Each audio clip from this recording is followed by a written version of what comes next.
లౌకికులు పారమార్థక సాధనలు. కాపలా వాడొకడు రోజంతా చెరుకు తోటను నీరు పెడుతున్నాడు. తన రికార్డ్ పని చేయలే నువ్వు. తన పని అయినాక చూస్తే తోటలో ఒక్క చుక్క కూడా నీరు ఎక్కలేదు. నీరు సైన్స్ రికార్డ్ చేయలే నువ్వు. చేశానండి.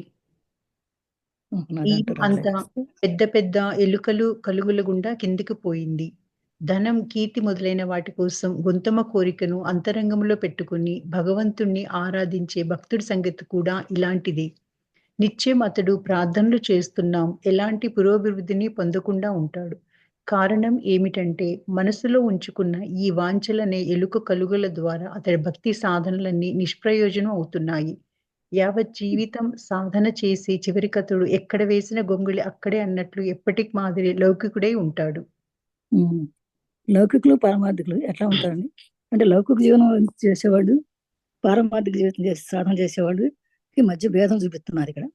ఎలా అంటే కాపలా వాడికి రోజంతా చెరుకుతాడు నీరు పెట్టాడు, చాలా చూస్తే ఒక చుక్క కూడా నీళ్ళు ఎక్కలేదంట. ఏంట్రా ఏంటి నీళ్ళు ఎక్కువ పెడితే కూడా రోజంతా పెడితే నీళ్ళు ఎక్కకపోవడం ఏంటి చూస్తే అక్కడ పెద్ద పెద్ద ఎలుక కలుగులు పెడతాయి కదా, కన్నాలు పెడతాయి కదా, ఆ కన్నాలకు వెళ్ళిపోయింది నీరంతా, పంటకి వెళ్ళాల. అంటే అట్లాగే ధనం, కీర్తి మొదలైన కూడా గొంతెం కోరికలను కూడా పెట్టుకుంటే భగవంతుని ఆరాధించుకుంటే కానీ ఇవన్నీ పెట్టుకుంటే అవి కూడా అది ఆ ప్రార్థనలన్నీ కూడా ఎలాంటి ఉపయోగం ఉండదు.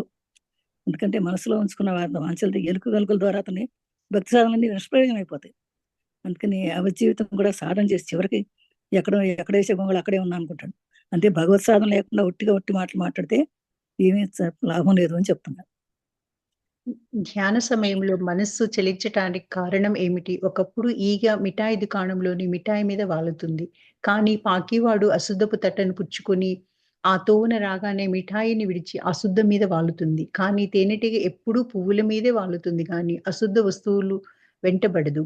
లౌకిక జనానికి ఈగ మాదిరి ఒక్కొక్కప్పుడు భగవద్భక్తి అనే మిఠాయి పట్ల రుచి కలుగుతుంది. కానీ అది క్షణికం. తుచ్చ విషయాలలో వారికున్న సహజమైన అనురాగం వెంటనే ఐహిక చింత అనే అశుద్ధం మీదికి వారి మనస్సును లాగుతూ ఉంటుంది. కానీ మహనీయులైన పరమహంసలు సదా ఆత్మ సంయోగానందంలో, భగవత్ ప్రేమానందంలో ఓలలాడుతూ ఉంటారు. ఉమ్. ఎట్లాంటి లౌకికులు ఎలా ఉంటారు, పారమార్థికులు అంటానికి ఇంకో వస్తున్నా చెప్తున్నారు. ధ్యాన సమయంలో ఎందుకంటే మనసు చెల్లించదు. ఎందుకని అంటే ఈగలు ఎట్లా అయితే మిఠాయి దుకాణంలోనే వాళ్తాయి, అదే పాకి వాడి తట్ట మీద కూడా వాళ్తాయి, అశుద్ధం మీద కూడా వాళ్తాయి. అంటే వాటికి రెండింటికి తేడా తెలియదు, శుద్ధం ఏంటో అశుద్ధం ఏంటో తెలియదు ఏగకి. కానీ తేనెటీగలు మాత్రం ఎప్పుడు పూల మీదే వాళ్తాయి, అశుద్ధం మీదకి వెళ్ళవట. అలాగే అది తెలుసుకునే కనుక అది అశుద్ధం రా అని తెలుసుకునే కనుక, అలాగే భగవద్భక్తి అని మిఠాయి తెలుసుకుంటే అది తెలుసుకుని క్షణికమే అది. కానీ అశుద్ధం వెళ్తే అయితే మాత్రం ఏ లాభం లేదు. వాళ్ళు ఎక్కడ ఉన్నాళ్ళు అక్కడే ఉంటారు. పరమహంసలు ఎప్పుడు పరమహంసగానే ఉంటారు, కానీ భగవత్ప్రేమలోనే ఉంటారు, మారరు వాళ్ళందరూ కూడా. కానీ ఈ విడిమిడి జ్ఞానం ఉన్న వాళ్ళంతా అటు ఇటు తిరుగుతూ ఉంటే ఏ జ్ఞానం పొందలేరు అని వాళ్ళు అలాంటి వాళ్ళు లౌకికులు అని చెప్తున్నారు. దయ్యం పట్టిన వ్యక్తి మీద మంత్రించిన ఆవాలను చల్లి మంత్రగాళ్ళు ఉచ్చాటన చేస్తారు. కానీ దయ్యం ఆవాల్లోనే ప్రవేశిస్తే వాటి వల్ల దయ్యం ఎలా పోతుంది? దేనితో భగవంతుణ్ణి ధ్యానిస్తామో అలాంటి నీ మనస్సే లౌకిక వాంఛల చేత కళంకితమైన పక్షంలో అలాంటి క్షుద్ర సాధనతో నీ ధ్యానాదులను జయప్రదంగా ఎలా సాగించగలవు? దెయ్యం పట్టింది ఆవాలు జల్లు మంత్రాలు చేస్తారట. ఆ దెయ్యం ఆవాల్లో ఉంటుందా? ఆ దెయ్యం ఎలా పోతుంది ఆవాల్లో ఉండి? భగవంతుని ధ్యానిస్తే తెలుస్తుంది. కానీ అలాంటి పిచ్చి పిచ్చి పనులన్నీ కళంకితమైనటువంటి పనులన్నీ చేసి శుద్ధ సాధన చేసి అది జన్మను చేసుకోలేదు. ధ్యానం చేసుకోక అనవసరమైనటువంటి పాటలు ముగిపోతుంటారు జనాలు. చెమ్మకిలిన అగ్గిపుల్లను ఎంత గీసినా పొగ వస్తుందేమో కానీ వెలగదు. కానీ పొడిగా ఉన్న అగ్గిపుల్లను ఎంత మెల్లగా గీసినా వెంటనే బుస్సుమని మండుతుంది. ఉత్తమ భక్తుడు హృదయమే ఎండిన అగ్గిపుల్ల. లేశమైన భగవన్నామోచ్చరణమైనా సరే అతడి హృదయంలో భక్తాగ్నిని రగిలింపజేస్తుంది. కామినీ కాంచనాల్లో మునిగి తేలుతున్న వ్యక్తి మనసో చెమ్మగిలిన అగ్గిపుల్ల మాదిరి ప్రబోధ తేజాన్ని పొందదు. అలాంటి వ్యక్తికి భగవంతుని గురించి ఎన్ని బోధనలు చేసినా భక్తాగ్ని అతడి హృదయంలో రగులుకోదు. ఉమ్. ఒక అగ్గిపుల్లని తడిసిన అగ్గిపుల్లని ఎంత గీసినా మొత్తం పవర్తం కానీ రాదు. అది అట్లాగే వేడిగా ఉన్న అగ్గిపుల్ల అయితే చక్కగా వస్తుంది. బాగా ఎండిపోయినట్టు అగ్గిపుల్ల అయితే వెంటనే బుస్సుమని ఎగురుతుంది. అట్లాగే భక్తుల హృదయంలో ఎండిపోయిన అగ్గిపుల్ల అలాగా ఉండాలి. ఎప్పుడు కూడా కొంచెం కూడా భగవన్నామనే భవనామార్చనే ఉండాలి కనుక వేరే ఏం ఉండకూడదు. అట్లాగే కామిని కాంచనం వెళ్తున్న వాళ్ళకి తడిసిన అగిపుల్ లాంటి వాళ్ళు అనమాట. అలాంటి వ్యక్తి భగవంతుడి గురించి లోపల ఉన్న హృదయంలో ఉండదు అని చెప్తున్నారు. లౌకికుడికి జ్ఞానికి ఉన్నంత తెలివి జ్ఞానము ఉండవచ్చును. యోగు పడేటంత శ్రమను కష్టాన్ని అతను పడవచ్చును. సన్యాసి చేసేంతట మహాత్యాగాన్ని చేయవచ్చును. కానీ అతడి శ్రమంతా నిరర్థకం. ఎందుకంటే అతడి శక్తి సామర్థ్యాలన్నీ పెడతోనే పోతున్నాయి. అతడు ఎన్ని పాట్లు పడినా భగవంతుడి కోసం కాక సిరి సంపదలు, ఖ్యాతి మొదలైన క్షుద్ర భౌతిక విషయాల కోసమే. లౌకిక జ్ఞానం అంతవరకు జ్ఞానం ఉంటుంది.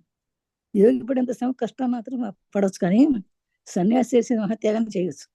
కానీ అతని శ్రమ అంతా నిరర్థకం ఒట్టిగా శక్తి సామర్థ్యాలు పెడతామని పడుతుంది. కానీ ఎన్ని పాటు పడినా కూడా భగవంతుని గురించి లేకుండా ఊరికే సిరి సంపదల కోసమే భావన చేస్తే అది క్షణికమే అవుతుంది.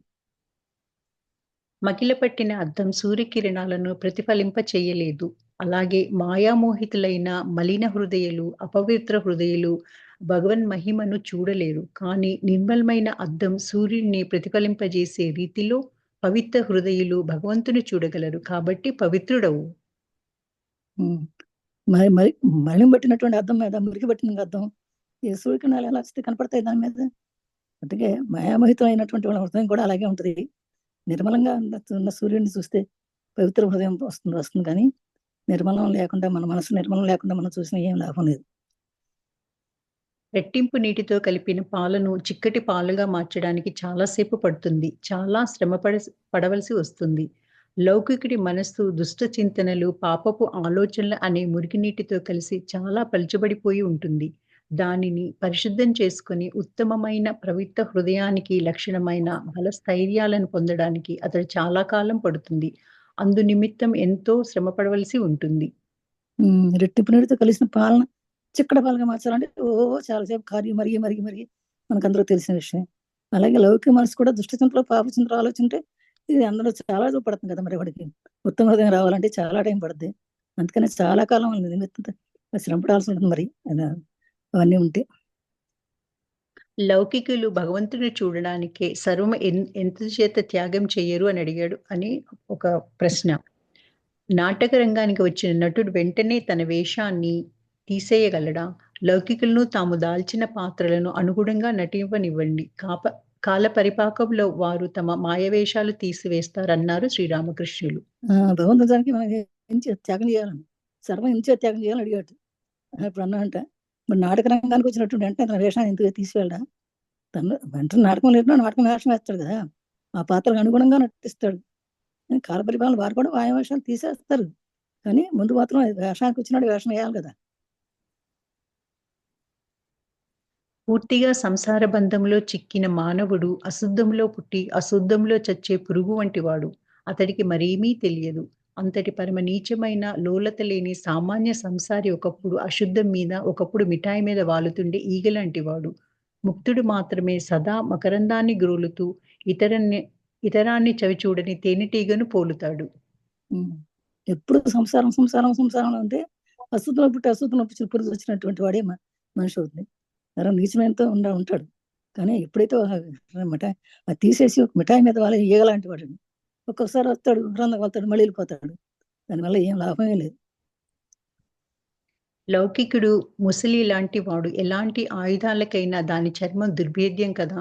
కడుపు మీద కొడితేనే గాని అది చావదు. అదేవిధంగా లౌకికుడికి నువ్వు ఎంత హితబోధ చేసినా, అతడికి ఎంత వెగుటు పుట్టించినా, అతడు అంటిపట్టుకున్న విషయాల నుండి ఈవలకు లాగితే గాని తన పరిస్థితులను అతడు గుర్తించలేడు. లౌకికుడు మొసలు లాంటి వాడు. మొసలు కంటే ఏ ఆయుధమైనా కొన్ని దాన్ని చావదంట, కడుపు మీద కొడితేనే ఆ రహస్యం తెలుసుకున్నవాడే కొడతాడు అనమాట. అది అలాగే హితబోధ చేసేవాళ్ళు కూడా ఎవరికి ఎక్కడ ఏం చెప్తారో అర్థమవుతుందో అక్కడ చెప్తేనే గుర్తిస్తారు, లేకపోతే అలా పడి ఉంటారండి. సమస్తాన్ని త్యజించి భగవంతుడి పాదార విందాలను ఆశ్రయించమని లౌకికులకు మీరు కోరితే వారు మీ మాటలు వింటారా? వినరు. కాబట్టి ఎంతో ఆలోచించి అలాంటి వారిని ఆకట్టుకునే నిమిత్తం గౌర నితాయిలు ఒక ఉపాయం చెప్పారు. అన్నల్లారా రండి, హరినామస్మరణ చెయ్యండి, మీకు చేప పులుసు లభిస్తుంది, కాంతా కౌగిళ్ళు అనుభవించవచ్చు, రండి రండి అని బోధిస్తూ వారికి ఎరచూపారు. వీటికి ఆశపడి అనేకులు వారితో భగవన్నామ సంకీర్తన మనచటానికే గుమిగూడేవారు. క్రమంగా నామామృతం యొక్క రుచి మరగగానే వారికి నిత్యానందుడి బోధనలోని రహస్యార్థం బోధపడింది. భగవద్భక్తికి చేత బాష్పాధారులు స్రవించగా తమకు కలిగే ఆనంద పారవస్యమే చేప పులుసు అని, భూమియే కాంత అని, భగవత్ ప్రేమ పరవశులై నేల మీద పడి దొల్లటమే ఆమె ఆలింగనమని వారు గ్రహించారు. అందుకని ఒక్కోసారి మనకు చెడు భావంతోనే ఆకర్షిస్తారు, మనిషి ఆకర్షిస్తారు. అందుకని ఎప్పుడైతే భగవంతుడు వస్తున్న పదాలను ఆశ్రయించి మనకి లౌకికులు ఏం చేశారంటే ఏది కొడితే వినరు. రండి రండి నేను చెప్తాను, భక్తి చెప్తాను, భక్తి గురించి చెప్తాను, దేవుని గురించి చెప్తాను అంటే వినరాడు. చాలు నేను చెప్పేది మాకు తెలుసులే పో అంటారు. అందుకని ఒకసారి అంటే చైతన్య నిత్యాలు చెప్పారంట, అయ్యా రండి ఒక ఉపాయం ఉంది, రండి రండి అమృతస్నానం చేయండి మీకు చేపల పులుసు లభిస్తుంది అన్నాడు. ఆ చేపల పులుసు కన్నారు, హరినారాయణ సంగతి పెట్టేశారు. చేపల పులుసు లభిస్తుంది కానీ అందరూ పరిగెత్తుకొచ్చారు అక్కడ. అదే అమ్మ చేపల పులుసు వస్తుంది కదా అని వచ్చారు, కానీ భగవన్నామనే మాట వినరు. చేపల పులుసుకి ఇష్టపడిన వాళ్ళు చేపల పులుసుకి ఇష్టపడతారు. అందరూ గబగబా వచ్చారు. అది అప్పుడు మొదలెట్టాడు. ముందు భగవన్నామస్మరణకు సంకేతం మొదలుపెట్టగానే అది నామావృత రుచి చూసి కొంత వినగా అంటుంది కదా, అది వినగా రుచి వస్తుంది కదా, ఆ వినగా రుచి అయిపోయి అది అందులో పడిపోయారు. అది దాంతో పడిపోయి చేపల పులుసు మర్చిపోయారు. అదే చేపల పులుసు అదే భగవత్వం అని చెప్పేసి దాని మీద దొరలపడ్డ మొదలెట్టారు. అలాగే మనం మంచి మాటలు చెప్పితే ఒక్కొక్కసారి విన్నప్పుడు చెడు మాటలు దాకా కూడా ఆకర్షించవచ్చు. ఓం నమో భగవతే శ్రీరామకృష్ణాయ. శ్రీరామకృష్ణ బోధామృతం. రెండో భాగం ఆత్మోన్నతి. నావిరతో దుశ్చరితాత్ నాశాంతో నా సమాహితః నాశాంత మానసో వాపి ప్రజ్ఞా నీనైవ మాప్నుయాత్. దుర్మార్గాన్ని వీడనివాడు, ఇంద్రియాలను నిగ్రహించనివాడు, ఏకాగ్ర చిత్తుడు కానివాడు, చిత్తశాంతిని పొందనివాడు అపార జ్ఞానంతో సైతం ఆత్మను పొందలేడు. నా విరతో దుశ్చరితాత్ నా శాంతో నా సమాహితః నా శాంత మానసో వాపి ప్రజ్ఞానీనైవ మాప్నుయాత్. దుర్మార్గాన్ని విడనివాడు, ఇంద్రియాలను నిగ్రహించినవాడు, ఏకాగ్ర చిత్తుడు కానివాడు, చిత్తకాంతిని పొందనివాడు అపార జ్ఞానంతో సైతం ఆత్మను పొందలేడు. అంటే ఎప్పుడు కూడా దుర్మార్గంలో ఉండేవాడు, ఇంద్రియాలను నిగ్రహించినవాడు, ఏకాగ్ర చిత్తాన్ని ధ్యానం చేయనివాడు, చిత్తశాంతిని పొందనటువంటి వాడు ఎప్పుడు కూడా జ్ఞానాన్ని పొందలేడు అని చెప్పి కఠోపనిషత్తు చెబుతాను. ధనుగృహీత త్వౌ పన్నీషద మహాశ్రం శరం హ్యూపాస నిశితం సంధయా. శ్లోకం వదిలేసేసి చదివేసి. ఓ సామ్యుడా, ఉపనిషత్తు జ్ఞానం అనే వంటివి జేబుని ఉపాసన అనేవాడి అయిన బాణాన్ని సంధించి బ్రహ్మభావంలో లయించిన మనస్సుతో లాగి ఆ అక్షర స్వరూపమైన లక్ష్యాన్ని భేదించు. బ్రహ్మాన్ని తెలుసుకో. బ్రహ్మాన్ని తెలుసుకోవాలంటే ఓంకారంతో బ్రహ్మాన్ని తెలుసుకోవాలి. ఎందుకంటే ఓంకారం మొదలు పుట్టింది, మనకు మొట్టమొదటి శబ్దం పుట్టింది ఓంకారంతో పుట్టింది. అది ఉపనిషత్తులో చెప్పారు ఆ మాట. అందుకని ఎప్పుడైనా ఉపాసన చేయాలి అంటే చక్కగా ఓంకారం అనేటువంటి దాన్ని పెట్టుకుని సంధిస్తే నీ బ్రహ్మభావంలో లయించినప్పుడు నీ మనసులాగి చక్కగా అక్షర బ్రహ్మను తెలుసుకుంటామని ముండకోపనిషత్తు కూడా చెబుతుంది. ఎవరిలో స్వర్గం, పృథివీ, అంతరిక్షం, సకల ప్రాణసహితమైన మనస్సు నెలకొని ఉంటాయో అలాంటి ఆత్మను మాత్రమే తెలుసుకో. ఇతరమైన భాషలను విడిచిపెట్టు. అదే అమృతత్వాన్ని పొందే మార్గం. ఎవరిలో స్వర్గం ఉందో, పృథివీ, అంతరిక్షం, సకల ప్రాణాయిత మనస్సు పెట్టిందా అలాంటి ఆత్మనే పట్టుకో. ఇతరమైన వాటిని ఎందుకు పట్టుకుంటావు? నీకు తెలిసిన దాన్ని పట్టుకొని తెలియని దాన్ని పట్టుకోక్కర్లేదని చెప్తున్నారు. సాధకులలో వైవిధ్యం, వారి ఆదర్శాలు. సాధకులలో కొన్ని రకాలు. లక్షల కొద్దీ గాలిలో ఎగురుతుండే గాలిపటాల్లో ఏ ఒకటో రెండో మాత్రమే దారిని తెప్పుకుని స్వేచ్ఛను పొందుతాయి. అలాగే వేలాది మంది సాధకుల్లో ఏ ఒకరిద్దరో సంసార బంధం నుంచి విముక్తులు కాగలరు. హోమపక్షులనే ఒక జాతి పక్షులు ఉన్నాయని చెప్తారు. ఆకాశంలో ఎంత ఎత్తైన ప్రదేశాల్లో అవి నివసిస్తాయి. ఆ తావు పట్ల తమకున్న అమిత ప్రీతి చేత అవి ఎప్పుడూ భూమి మీదకు రావు. అవి తమ గుడ్లను కూడా ఆకాశంలోనే పెడతాయి. భూమాకర్షణ చేత అవి కింద పడేటప్పుడు మార్గ మధ్యలో గాలి ఒత్తిడితో పొదగబడి పిల్లలై తాము కింద పడుతున్నామని గ్రహించగాని స్వాభావిక నైజంతో ప్రేరితాలై పైనున్న తమ ఆవాసం వైపుకు ఎగిరిపోతాయట. సుఖదేవుడు, నారదుడు, యేసుక్రీస్తు, శంకరాచార్యుడు మొదలైన మహనీయులు ఈ హోమ పక్షులు లాంటి వారు. పసితనంలోనే ఇలాంటి వారు లౌకిక విషయాల పట్ల పరమ విరాగులే బ్రహ్మజ్ఞాన ధామానికి ఎగిసిపోతారు. సాధకుల్లో రకరకాల మనుషులు ఉంటారు కదా, లక్షల కొద్ది గాల్లో ఎగురుతున్నాయి. గాలిపటాలు ఎట్లా పోతాయో దారి తప్పుకుంటూ స్వేచ్ఛగా పోతూ ఉంటాయి. అలాగే మనకు కూడా వేల మంది సాధకుల్లో ఎక్కడో ఇద్దరు సంసారం నుంచి విముక్తవుతారు గానీ అందరూ రావలేరు కదా! అట్లాగే హోమ్ పక్షులు అంటే ఒక జాతి పక్షులు ఉన్నాయట. అవి చెప్తాడు ఆకాశం ఎంతో ఎగురుతాయి. అవి రాబట్టి తనకున్న అమిత ప్రీతి చేత అవి ఎప్పుడు భూమి మీదకి రావట అసలు ఎగురుతూనే ఉంటాయట. తమ గుడ్లను కూడా ఆకాశంలోనే పెడతాయంట. అది అంట మరి. అది భూమాకర్షణ శక్తి చేత కింద పడేటప్పుడు మార్గ మధ్యలో కూడా గాలి ఒత్తిడి పడి ఆ పిల్లయి అవి కూడా అలా కింద పడుతున్నామని గుర్తించుకొని మళ్ళీ వాళ్ళ సహజ లక్షణంతోటి మళ్ళీ పైకి ఆకాశం మళ్ళీ ఎగిరిపోతాయంట అవి కూడా. అలాగే మన కొంతమంది ఉన్నారు మహానుభావులు ఉన్నారు మనకు తెలిసిన సుఖదేవుడు కానీ నాదుడు కానీ యేసుక్రీస్తు శంకరాచార్యులు మొదలైనటువంటి వాళ్ళందరూ కూడా హోంపక్షులు లాంటి వారే. ఎందుకంటే వాళ్ళు పసితనంలోనే పైకి పెట్టమ్మా.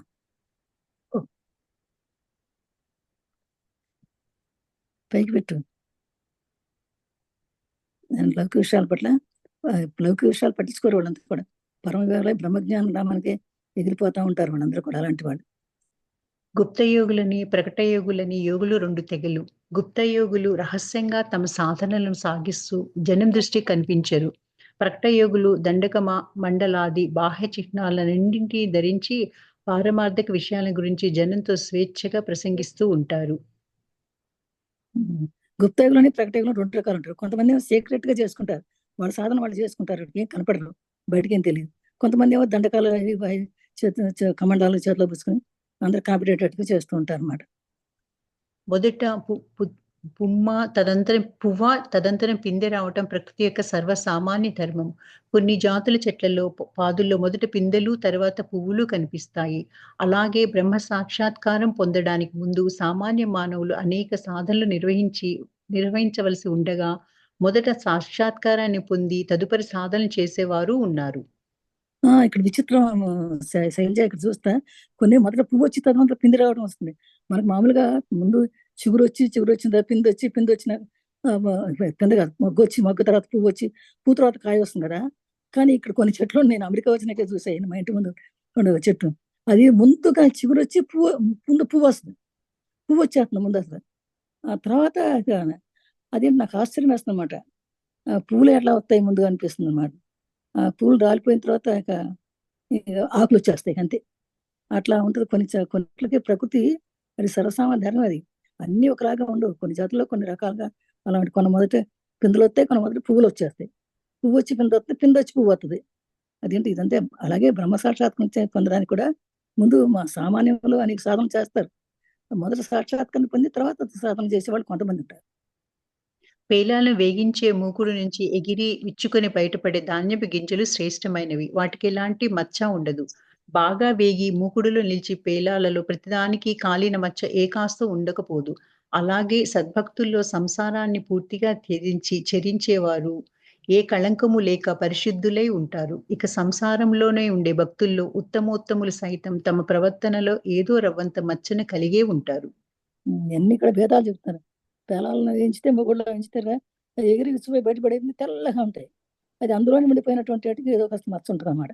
అట్లాగే సంసారాన్ని పూర్తిగా తెంచేవారు ఏ కళంకం లేకుండా ఉంటారు. అందుకని సంసారంలో పట్టుకునే వాళ్ళకి రవంత ఎక్కడెక్కడ మచ్చలు ఉంటూనే ఉంటాయి. సూర్యోదయం కాక మునిపే చిలికిన వెన్న మేలైనది. సూర్యుడు ఉదయించాక చిలికిన వెన్న అంత శ్రేష్టమైనది కాలాంతరంలో సన్యాసులైన తమ యువ శిష్యులతో గురుదేవుడు ఇలా అంటుండేవాడు. మీరు ప్రాతకాలంలో చిలికిన వెన్న లాంటి వారు. మరి నా గృహస్థ శిష్యులు పొద్దు ఎక్కాక చిలికిన వెన్న లాంటి వారు అన్నారు. అందుకనే అయితే మనకు తెలియదు. చిన్నప్పుడు సూర్యోదయం కాకముందే వెన్న చిలికేవాడు మన చిన్నప్పుడు కదా. అందరూ అమ్మవాళ్ళకు అప్పుడే చిలికేవాడు. ఎందుకంటే ఇప్పుడు చిలుకుతారని కూడా మనకు కాదండి. అప్పుడు ఆ టైంలో తిరగాలి. ఎందుకంటే సూర్యుడు ఉదయించిన చిలికి వెనక్కి శ్రేష్టం ఉండదట. అందుకని నాకు ఇప్పుడే తెలుస్తుంది నాకు. ఇంకా కాలాంతరంలో సన్యాసులు యువ శిష్యులు కూడా అలాగే అంట. గురుదేవులు అంటుండేవాడు, మీరు ప్రాతకాలంలో చేస్తే చిక్కి లాంటి వాళ్ళు అనేవాడు. అందుకని మనం కూడా ధ్యానం అనేది ప్రాతకాలంలో చేసుకో, బ్రహ్మముహూర్త చేస్తే ధ్యానం బాగా కుదురుతుందని దానికి అంటే సూర్యుడు రాకముందే మనం కూర్చోవాలి. అది గృహస్థిష్టి చేసుకోవాలి. పొద్దెక్కాక చెప్తే పెద్దెక్కాక జరిగిన వాళ్ళు అంటేవాడు గృహస్థ జీవులు అని చెప్తున్నాడు. లేత వెదురును సులువుగా వంచవచ్చు. ముదిరిన వెదురును వంచబోతే అది ఫళ్ళుమని విరుగుతుంది కానీ వంగదు. పిల్లల హృదయాన్ని భగవంతుడి వైపు సులువుగా మరల్చవచ్చు. వయసు మళ్ళిన వారి చంచల మనస్సును భగవంతుని వైపు తిప్పడానికి ప్రయత్నిస్తే అది పట్టు తప్పిపోతుంటుంది. అందుకని పిల్లల్ని తొందరగా పిల్లలకి ముందుగానే మనం చెప్పాలంట. ఈ ధ్యానాన్ని గురించి కానీ మంచి విషయాల గురించి పిల్లలుగా ఉన్నప్పుడే, ఎందుకంటే పిల్లలుగా ఉన్నప్పుడే వంగుతారు. మొక్క వంగింది మానవ వంగున అని అంటారు కదా. ఆ విధంగా అన్ని పిల్లలప్పుడే ధ్యానం నేర్పించాలి, మంచి మాటలు చెప్పాలి, మంచి వాతావరణం పెంచాలి పిల్లల్ని. అప్పుడు పిల్లలే మనకి మాస్టర్స్ అయిపోతారు. చిలుక పెద్దదై కంఠంలోని స్వరపేటిక గిడసబారిన తర్వాత దానికి సంగీతం నేర్పించలేం. చిన్నతనంలో కంఠమాల కనిపించక మునిపే గీతాలు నేర్పవలసి ఉంటుంది. అలాగే వృద్ధాప్యంలో భగవంతుడి మీద మనసును నిలుపనేర్పడం కష్టసాధ్యం. కానీ చిన్నతనంలో అది సుసాధ్యమవుతుంది. ఉమ్. చిన్న చిన్న చిలకట్టయితే పెద్దదైన తర్వాత సొరపేటిక అది చిన్నప్పుడు చిన్న పిల్ల అయితే చక్కగా రామ రామ అంట, ఏ చెప్తే అది చెప్తుంది చిలక. అలాగే పెద్ద అయిన తర్వాత కష్టం అవుతుంది. అలాగే మనం కూడా చిన్న పిల్లలప్పుడే మన మంచి మంచి పిల్ల మనకి చక్క గీతాలు పాఠాలు మంచిగా అయితే భగవంతుడి మీద వృద్ధాప్యం వచ్చిన తర్వాత మనసు నిలవట అనేది కష్టం అవుతుంది కనుక చిన్నతనంలోనే సాధ్యం అవుతుంది అని చెప్తున్నాను. మామిడి పండును దేవుడికి అర్పించవచ్చు లేదా మరెవరికైనా వినియోగించవచ్చు. కానీ కాకి దాన్ని ఒక్కసారి పొడిస్తే చాలు అది ఎందుకు కొరగానిదవుతుంది. అప్పుడది దేవతార్పణకు పనికిరాదు. బ్రాహ్మణుడికి దానం ఇవ్వడానికి తగదు. అంతేకాక ఉత్తములు తినడానికి అక్కరకు రాదు. కాబట్టి బాలబాలికల హృదయం నిర్మలంగా ఉన్నప్పుడే, అంటే భోగవాంఛల చేత కళంకితం కాక మునుపే భగవంతుడి సేవలో వారి నియుక్తులను చెయ్యాలి. ఒక్కసారి భోగవాంఛలు వారి మనసులో ప్రవేశించాయా, లేదా విషయసుఖాలనే దయ్యం వారి మీద తన వినాశకరచయలను ఒక్కసారి పరిచిందా, వారినిక ధర్మ మార్గంలో నడిపించడం ఎంతో కష్టం. అదే ఎట్లయితే దేవుడికి అర్పించవచ్చు, పండ్లన్నీ దేవుడికి అర్పించవచ్చు. కానీ అట్లా ఒకళ్ళ తర్వాత ఎంగిల్ చేసిన తర్వాత ఎవరు మనం అర్పించం కదా. కాకి ముట్టుకున్నా కుక్క ముట్టుకున్నా పెట్టం కదండి. అలాగే మన భగవంతుడు కళంకితం చేసి మన చేతిని మనం భోగాలు గిగాలని అనుగ్రహించుకుంటే మనం కళంకితం కాకముందే భగవంతుడు మనసు పెడితే వేరే విషయాల మీద ఎలా ఈ రహస్యం తెలుసుకొని చక్కగా ధర్మార్గం నడుచుకోవడం ఎంతో మంచిది. బాలుడి హృదయంలోని ప్రేమ పరిపూర్ణము, అవిభాజ్యము. కొన్నాళ్లకు అతగాడికి వివాహం కాగానే సగం హృదయం భార్యకు అర్పింపబడుతుంది. ఇక పిల్లలు పుట్టగానే అతడికి ఇంకో పావు భాగాన్ని కోల్పోతాడు. తక్కిన పావు భాగం అతడి తల్లిదండ్రులు, గౌరవ మర్యాదలు, వేష భాషలు, అభిమానం మొదలైన వాటి కింద జమ అవుతుంది. ఇక భగవంతుడికి అర్పించటానికి అతడి వద్ద ప్రేమానురాగాలు మిగిలవు. కాబట్టి బాలుడై ఉండగా అవిభాజ్యం కాని అతడి మనస్సును శీఘ్రంగా భగవంతుడి వైపు తిప్పినట్లయితే భక్తుడు సులువుగా దైవాన్ని గాంచగలుగుతాడు. కానీ వయసు మళ్ళిన వారు అలా చేయడం ఎంతో కష్టం. ఎట్లంటే పిల్లలకి ఎట్టయినా చిన్నప్పుడే అన్ని పరిపూర్ణంగా అన్ని నేర్పించాలి. కానీ నాలుగు వివాహం వచ్చిన తర్వాత చేద్దాంలే అనుకుంటే ఏది చేయలేరు. పిల్లలు పుడతారు, ఇంకో పౌరుగా అలా కోల్పోతారు. కానీ బాలుడే ఉండగానే అభిజాజి చక్కటి మనస్థితి కలిగి ఉంటాడు కనుక ఆ టైంలోనే చెప్పాలి. కానీ తర్వాత చెబుతాంలే పోస్ట్పోన్ చేసుకుంటే మళ్ళీ కష్టమైపోతుంది. సంసారంలో మెలిగే జ్ఞానులకు, సన్యసించిన జ్ఞానులకు వ్యత్యాసం ఏమని అడిగితే ఇద్దరూ సమానులనే చెబుతాను. ఇద్దరికీ జ్ఞానం సమానమే. కానీ భోగాకర్షణల మధ్యమంలో నివసించటం ప్రమాదంలో కూడుకొని ఉండడంతో సంసారంలోని జ్ఞానికి ఏ కించిత్తు అయినా భయకారణం ఉంటుంది. పొగచూరి మసబారిన గదిలో నువ్వెంత జాగ్రత్తగా మసులుకున్నా ఏ కొంచెమో మసి అంటుకోక తప్పదు. ఈ సంసారంలో ఉంటే అంతే కదండి. సంసారంలో మెరిగే జనాలకి సన్యాసులకి వ్యత్యాసం చాలా ఉంది. ఈ సంసారంలో ఉంటే ఏ రకం భయం ఎన్నో ఉద్రేకాలు ఎన్ని ఉంటాయి కనుక తప్పదు, కొంచెం మనిషి అంటుకోక తప్పదు. ఒక వ్యక్తితో శ్రీరామకృష్ణులు అన్నాడు, జీవితంలో ఉత్కృష్ట భాగాన్ని సంసారంలో గడిపేసి ఇప్పుడు నువ్వు భగవంతుణ్ణి అన్వేషించడానికి వచ్చావు. మంచిది. భగవంతుని గాంచిన తర్వాత సంసారివైన పక్షంలో ఎలాంటి శాంతిని, ఆనందాన్ని అనుభవించి ఉండేవాడివో కదా. శ్రీరామకృష్ణ అన్నారట, జీవితంలో ఉత్కృష్ట భాగాన్ని నేను సంసారాలు గడిపేశావు, మరి ఇప్పుడు వచ్చి నువ్వు మరి భగవంతుని అన్వేషిస్తానికి వచ్చావు, మంచిదే. కానీ భగవంతుని కంచి చూసిన తర్వాత మళ్ళీ సంసార వర్షంలోకి వెళ్ళబాక నువ్వు. అలా అయితే నువ్వు శాంతి ఉండదు నీకు అని చెప్తున్నాడు. సాత్విక పూజ, రాజసిక పూజ, తామసిక పూజ ఇవి ఇలాంటివి. వీటిలోని వ్యత్యాసాలేమిటి? ఏ ఆడంబరం, డంబం లేకుండా మనస్ఫూర్తిగా భగవంతుని ఆరాధించేవాడు సాత్విక ఆరాధకుడు. మందిరాలంకారాల్లో అమిత శ్రద్ధ కనపరుస్తూ, నృత్య గీతాలను గురించి పెద్దగా కోలాహలం చేస్తూ, అధికంగా ధనం వెచ్చించి సమారాధనకి అట్టహాసమైన ఏర్పాట్లు చేసే దేవతా పూజార్చనలు జరిపేవాడు రాజసిక భక్తుడు. నోరులేని మేకలను, గొర్రెలను వందల కొద్దీ బలిపీఠం మీద వధించి మద్య మాంసాలతో సహా నైవేద్యం చేసి ఒళ్ళు ఎరగకుండా చిందులు తొక్కుతూ, పాటలు పాడుతూ పూజలు చేసేవాడు తామసిక భక్తుడు. భక్తులు. భక్తుల్లో 3 రకాలు ఉంటారమ్మా. ఆ భక్తులు ఎట్లాంటి సాత్విక పూజ, రాసిక పూజ, తామసిక పూజ. సాత్విక పూజ చేసేవాళ్ళు ఏం చేస్తారు, ఏడా మరణాలు లేకుండా చక్కగా కూర్చుని దానం చేసుకుంటే తల మూసుకుని ఏదైనా పూలు పెట్టుకుని కూర్చుని పసుపు పెట్టుకుని కూర్చుని పూజ చేసుకుంటారు. ఇప్పుడు ఏడంబరాలు. అలాగే రాసిక పూజ చేసేవాళ్ళు నృత్యాలు, గీతాలు, డంబులు, దప్పులు కొట్టుకుని అది చేసుకుని భజనలు చేసి పరుగులు ఊరంతా అనిపెట్టేట్టు చేస్తుంటారు. ఇక తామసిక భక్తులు ఉన్నారు చూసారా, వాడిక బలిపీఠం దగ్గర అన్ని కాకుల్ని, అదే గర్రెల్ని, మేకల్ని, కోళ్ళని చంపి వాటికి భోజనాలు పెట్టి ఆహారాలు చేస్తా తాగుతూ తిరుగుతూ చేసేసి మేము పూజ చేసాం, అమ్మవారి పూజ చేసాం, అమ్మవారి పూజ చేసాం అన్నట్టుంటారు. 3 రకాల భక్తులు ఉంటారు. ఉత్తమ సాధకుల లక్షణాలు. చెకుముకు రాయి కోట్ల సంవత్సరాలు పర్వతం నీటి అడుగున పడి ఉన్న తనలోని అగ్నిని కోల్పోదు. నీ చిత్తం వచ్చినప్పుడు దాని ఉక్కుతో కొట్టి తళుక్కున నిప్పురవును వెలిగించవచ్చు. దృఢ విశ్వాసం ఉన్న ఉత్తమ సాధకుడు ఇలాంటివాడు. లోకంలోని సకల దోషాలు అతన్ని ఆవరించినా భగవంతుడి పట్ల తన భక్తి విశ్వాసాలను కోల్పోడు. భగవన్నామం చెవిని పడగానే పరవశుడై భక్తిపూరితుడు అవుతాడు. ఉత్తమ సాధక లక్షణాలు ఇదే మనకు కావాల్సింది. చెక్కుమూరాయి కోట్ల సంవత్సరాలు ఉన్నా సరే, ఆ నీటి అగ్ని పడినా సరే అంటే దానిలోని అగ్నిని కోల్పోదంట చెక్కుముకరాయి. కానీ చిత్తం ఎప్పుడు కూడా వచ్చినప్పుడు దానికి ఉక్కుతో కొట్టు తడుక్కుమని నిపురవులు వస్తాయి చిక్కుమరాయి. ఎందుకంటే ఎప్పుడు దృఢ విశ్వాసంతో ఉంటుంది అది.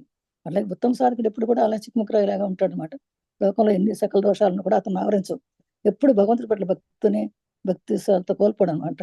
అందుకనే ఎప్పుడైతే భగవన్నామం చెవిటి పడిందో వెంటనే ఉత్సాహం వచ్చేసి భక్తిపూర్తి అయిపోతాడు మనసు అంతా కూడా. గీటురాయి మీద పరీక్షించగానే ఇత్తడికి బంగారానికి గల వ్యత్యాసం తెలిసేటట్లు హింసా దూషణలనే గీటురాయి మూలంగా కపట సాధువులకు యథార్థ సాధువులకు ఉన్న భేదం తెలియవస్తుంది. బాగా బరువులతో నిండిన అనేక రైలు పెట్టెల వరుసను ఇంజన్ సులువుగా లాక్కొని పోతుంది. అలాగే భగవంతుడు ప్రియ సంతానమైన వారు భక్తి విశ్వాసపరులే ఎన్ని కష్ట నిష్ఠూరాలు ఎదురైనా భారం అనుకోక జీవనయాత్ర సాగించగలరు. అంతేకాక వారు అనేకులను తమతో ధర్మ మార్గంలో భగవంతుడి సన్నిధికి కొనిపోగలరు. అది ఒక గిట్రాయి అంటాడు, కంసాల కూడా గిట్రాయి పెట్టుకుంటాడు. అది బంగారం అవునా కాదా అని చూస్తాడు. అట్లే దాని వ్యత్యాసం తెలిసిపోతుంది వాళ్ళకి ఈజీగా. అది అట్లాగే కపట సన్యాసులు కూడా వాళ్ళకి తెలుసు. వాళ్ళకి ఏదైనా రైలు పెట్టెలు ఉంటాయి, ట్రైన్కి ఎన్నో రైలు పెట్టెలు ఉంటాయి, సులువుగా లాక్కెళ్ళిపోతుంది. అలాగే భగవంతుడి మీద ప్రియ సంతానమైనటువంటి భక్తి విశ్వాసం ఉన్న వాళ్ళందరూ కూడా అలాగే కష్ట నష్టాలు ఏమి ఉండవు, వెళ్ళిపోతారు, బాగా వెళ్ళిపోతారు. కానీ కొంతమంది ఉంటారు, వాళ్ళకి తెలిసేటప్పుడు ఇంద్రియాల పొందడం వల్ల కొంతమంది ధర్మార్గంలో ఉంటే బాగానే ఉంటుంది. ఆ ధర్మార్గం కొనిపోతే భగవంతుడి దగ్గరికి వెళ్ళలేరు. ఇంద్రియ లోలుత్వం ఎప్పుడు నశిస్తుంది? ఎవడు సమస్త ఆనందాలకు సుఖాలకు నిలయమో పరమావధో అటువంటి పరమాత్ముని ప్రార్థించేటప్పుడు ఇంద్రియ లోలత నశిస్తుంది. విషయ సుఖాలలోని వ్యామోహం అంతరిస్తుంది. బ్రహ్మానందాన్ని అనుభవించే వారికి ఐహిక సుఖాలు రసహీనంగా తుచ్చంగా కనిపిస్తాయి. అవి వారిని ఆకర్షించలేవు. మంచి కళ్ళకండను ఒకసారి రుచి చూసిన వ్యక్తి బెల్లపు తెట్టును తిని ఆనందించలేడు. దివ్య భవనాల్లో నిద్రించిన వ్యక్తి మురికి గుడిసెలో పడుకుని సంతోషించలేడు. బ్రహ్మానందాన్ని రుచి చూసిన వాడు హేయమైన ఐక్య సుఖాల్లో సంతృప్తిని పొందలేడు. ఇంద్రియులతో ఉన్నవాడికి ఎప్పుడు నశిస్తుంది. సమస్త ఆనందాలకు సుఖాలకు ఇరైన పరమాత్మ ఎప్పుడైతే పరమావధి ఉందో భగవంతుని ప్రార్థించినప్పుడు ఇంద్రియాలతో నశిస్తుంది. కనుక విషయ సుఖాలకు వెళ్ళిపోతే రసవిధానం వెళ్ళిపోద్ది. అందుకని ఎప్పుడైతే మంచి కలకండను ఒకసారి చూసినప్పుడు బెల్లాన్ని చూడడం అంటే మురికి గుడిసెలు అంటే ఆనందించలేడు కదా. అంటే దివ్య వనంలో ఉండేవాడు మురికి గుడిసెలో పడుకొని సంతోషించలేడు. అట్లాగే బ్రహ్మానందాన్ని రుచి చూసిన తర్వాత ఇంకా వేరే సుఖాలు వాళ్ళకి అక్కసలేదు. అది చాలు, బ్రహ్మానందం చాలు. రాజుని చూసిన మొహంతో మగడిని చూస్తే మొత్తబుద్ధి అవుతున్నట్లు రాజునే తమ ప్రియుడిగా పొందిన స్త్రీ ముష్టివాణ్ణి చూసి మోహించదు. భగవంతుడి కృపా కటాక్షాన్ని పొందిన మానవుడు తుచ్చమైన ఐహిక భోగాలకు ఆశపడడు. తేలికైన పనికి మాలిన పొల్లును విడిచిపెట్టి ఘనమైన ఉపయోగపడే వాటిని చేట తనలో నిలుపుకుంటుంది. ఉత్తముల స్వభావం ఇలా ఉంటుంది. రాజు చూసిన కావాలంటే మోహన్ చూసిన మట్టబుద్ధి. రాజును చూసినాడు ఇంకా రాజుదే కావాలనుకుంటుంది కానీ వేరే వాళ్ళు మనసు కదా. అలాగే తేలికైన పదార్థాన్ని పొల్లు మన చాటుతో ఎత్తితే తేలికన్నీ ముందుకు వెళ్ళిపోతే కష్టమైన వెనక్కి వచ్చేస్తాయి. అలాగే చూసుకోవాలి మన జీవితాన్ని. ఇసుక చక్కెర కలిసి ఉన్న చీమ ఇసుక విడిచి చక్కెరనే గైకుంటుంది. అలాగే పరమహంసలు సాధు సత్తము అయోగ్యమైన విషయాలను విడిచి పరమార్థాన్ని చేరుకుంటారు. మంచి ప్రవాహంలోని నీరు కొన్ని చోట్ల సుడిగుండాలలో చుట్టుముట్టి తిరుగుతున్నా వెంటనే వాటిని అతిక్రమించి తిన్నగా వేగంగా ప్రవహిస్తుంది. అలాగే భక్తుడి హృదయం తరచూ నిరాశ, దుఃఖం, అవిశ్వాసం అనే సుడుల్లో చిక్కుకుంటుంది. కానీ అది కేవలం తాత్కాలికమైన వైపరీత్యం, చిరకాలం ఉండబోదు. ఉమ్. ఏ విధంగా అయితే చక్కెర కలిసి ఉన్నా కూడా చీమ ఇసుకనేది తింటది, చక్కెరనే తింటది, కానీ ఇసుకని తింటది కదా. అలాగే మొత్తం సాధుత్వంలో కూడా అలాగే ఉంటారు. మంచి ప్రవాహంలో నీరు కొన్ని చోట్ల సుడిగుండాల్లో చుట్టుకుపోతుంది, వెంటనే అతిక్రమించి వాటిని గబుక తిన్నగా వేగంగా ప్రవహిస్తుంది కూడా. అలాగే భక్తుల హృదయంలో ఎప్పుడు కూడా నిరాశ, దుఃఖం, అవిశ్వాసం అనేవి ఉండవు. అందుకని అతను చిరకాలం ఎప్పుడు లేకుండా చిరకాలం ఉండబోదు. అందుకే ఏమైనా కష్టాలు వచ్చినా కూడా. భక్తుడి బలం ఎందులో ఉంది? భక్తుడు భగవంతుడు బిడ్డడు. భక్తి చేత వెల్లివిరిసే బాష్పాలే అతడి అస్త్రాలు. తామర వచ్చిన చోట గోకిన కొద్ది దురద అధికమవుతూ ఉంటుంది. ఎంత గోకితే అంత సుఖంగా ఉంటుంది. భగవద్గుణాను కీర్తనలో భక్తులు ఎన్నడూ తృప్తి పడరు. ఉమ్. అంటే ఎప్పుడైతే భక్తులు బలం ఏంటంటే భక్తులు భగవద్గీతలు అయినప్పుడు తనకి భక్తి వెళ్ళి వేస్తుంది. ఎలా అయితే తామర వచ్చిన చోట గోకితే గోకిన కొద్దికి దురద వస్తుంది, దురద అది ఎంత తృప్తి పడదు. ఎంత గోకితే అంత మధురంగా ఉంటుందని అనుకుంటాడు. భక్తులు ఎప్పుడు తృప్తి పడరట. భగవన్నామ చెవించగానే ఎవరికి పులకింత కలుగుతుంది. ఎవరి కళ్ళ నుంచి ఇది ఆనందం వస్తుందో వాళ్ళు అలాంటి వ్యక్తి, అది తుజనం అవుతుంది. అట్లాగే పత్తి అయినట్టు స్త్రీ సహజత్వం వెంటబడి అతను లోపరుచుకో ప్రయత్నిస్తే ఏమవుతుంది? మామిడి పండుగను చూసి మామిడి పండు గట్టిగా నొక్కితే టెంకాయ గుజ్జు రెండు తెప్పించిపోయినట్టు తొక్క మాత్రమే చేతిలో ఉంటుంది. ఆ విధంగా సాధుజనుల హృదయం ఉంటుంది అని చెప్పి చెప్తున్నాను అనమాట. అందుకే భగవంతుని వద్దకు అందుకని తప్పించుకొని పోతుంది అన్నమాట.